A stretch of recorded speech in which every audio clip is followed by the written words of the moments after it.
Welcome to Coming Home, Survive and Thrive in Homeschooling. I'm Christine, and since this podcast is about finances, it needs to be said at the beginning that I am not a financial advisor. I don't have much respect for them anyway. What follows is my opinion and experience. You may or may not agree, and it's possible some may get cross with me today. That's a risk I'm prepared to take. Once again, we are in a recession, and it's taking a financial toll on families. To really cheer you up, I think the worst is yet to come. So let's assume it will and prepare accordingly. Regularly, we hear about the unaffordability of homeschooling. Expect to hear this more from those who need the excuse not to, and those who do want to keep homeschooling, but are unsure if they can. This week, I was sent an article challenging these financial objections. I decided to join in and strengthen those who have the courage to make the necessary changes to be able to raise their own children. It started by saying, and I quote, "The idea that homeschooling isn't viable because both parents need to work is a load of BS. Chances are one of the two parents makes more money.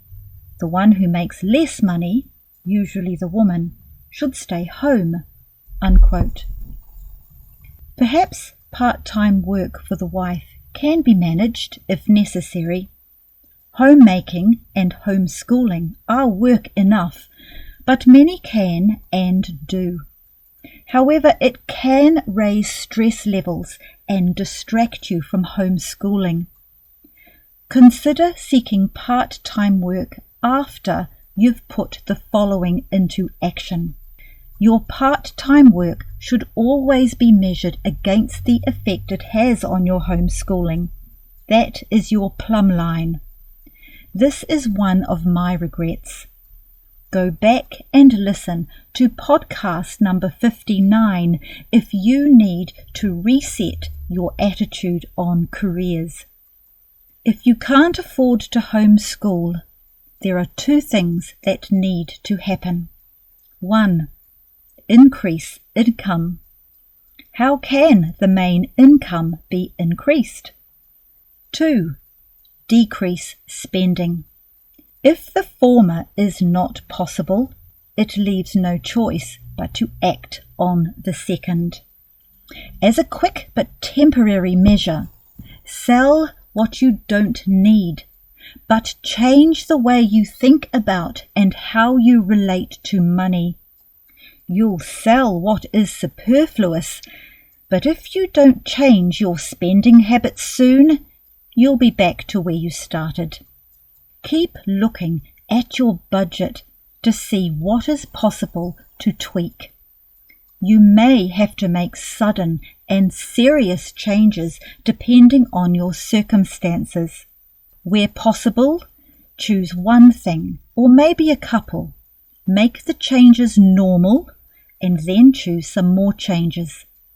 Take your family with you in your new money choices as much as possible, making it a normal way of life and not with a spirit of meanness, suffering, and guilt.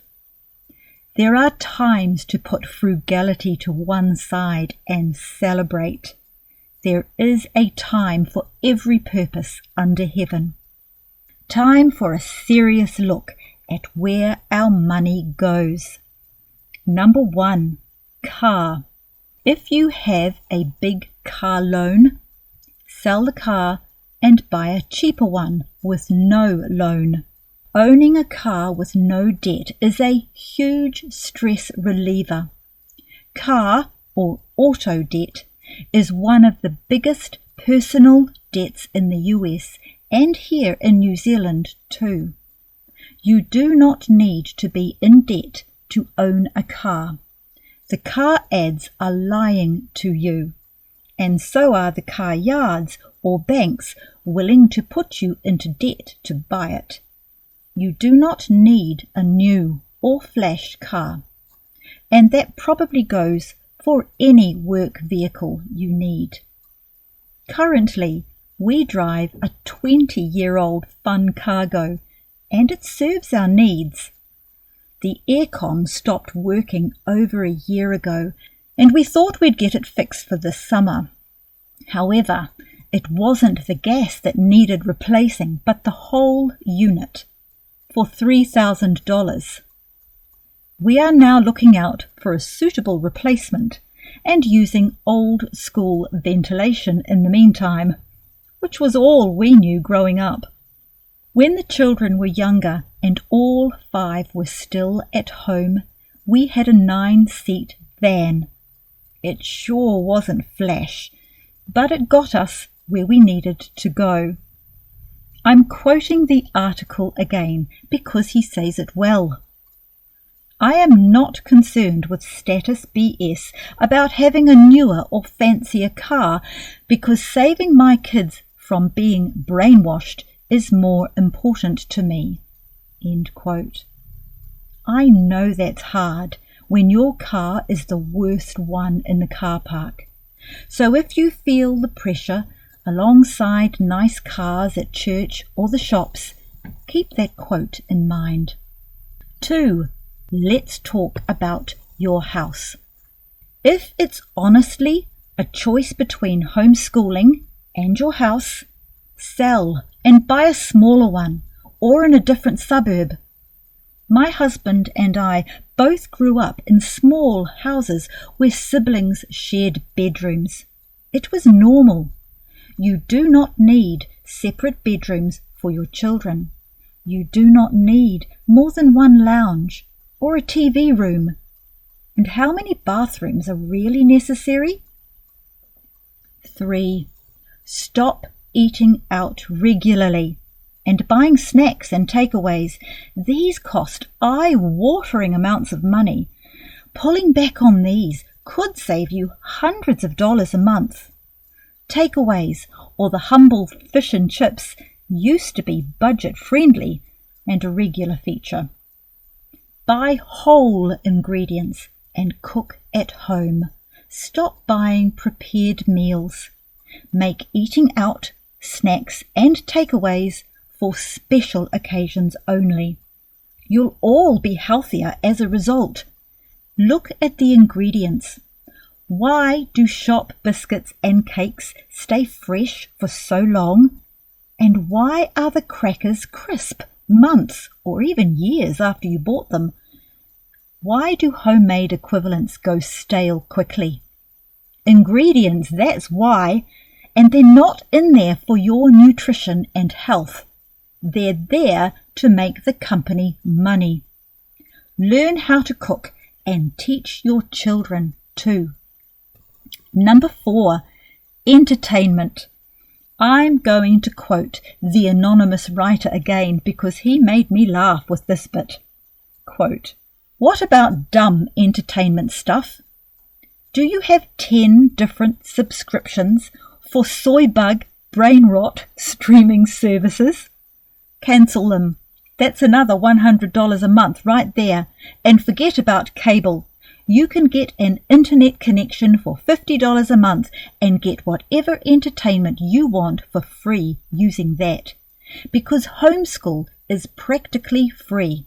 You might spend a couple of $1,000s a year on materials, but that's preferable to paying strangers to raise your kids for you." End quote. 5thly, a quick bullet point list.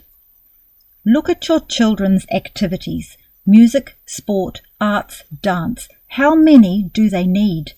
Go back to my podcast 26 to help you think through this. Pay down your debt. Do not spend money you don't have. Keep savings accounts or money invested so you can replace what cannot be fixed rather than taking out a loan. Stop saying you deserve something. You don't. That's pure marketing propaganda, and a very successful one. It's hard to avoid advertisements because they're everywhere, so keep your mental guard up. Don't use credit cards to get points, not unless you're incredibly disciplined to pay off each month. And even then, for rare circumstances only. We lost the habit years ago. If your banks and other money people are telling you it's a good idea, do the opposite of what they say. Keep company with other like-minded folks. Follow podcasts, read how-to books, and for encouragement, learn how your recent forebears lived. There are some things Grandma would have loved, but many she would be shocked with. If necessary, work on an attitude adjustment. We have been living in times where convenience became essential. There were times when we were stretched to not knowing where else to make changes. We are thankful for the kind and generous people in our life. But I humbly admit that looking back, there were always areas I could have done better in. Homeschooling is a decision we made that took some sacrifices. Our children grew up well-fed and well-clothed, although not always in the latest fashion, and there was a sense of normality about it. They acknowledge now as adults how tough it must have been to raise 5 children on an average income. It was, but it was worth it, and none of us has regrets. The children wouldn't have wanted fewer siblings to have been able to play another sport, and we wouldn't want fewer children so we could have a bigger house. And we'd do it all again. I hope this podcast has been helpful. I know it would have been challenging for some of you. And if you have found it helpful, please pass this around, because right now there are plenty of people who would benefit from having to listen to this. Thank you.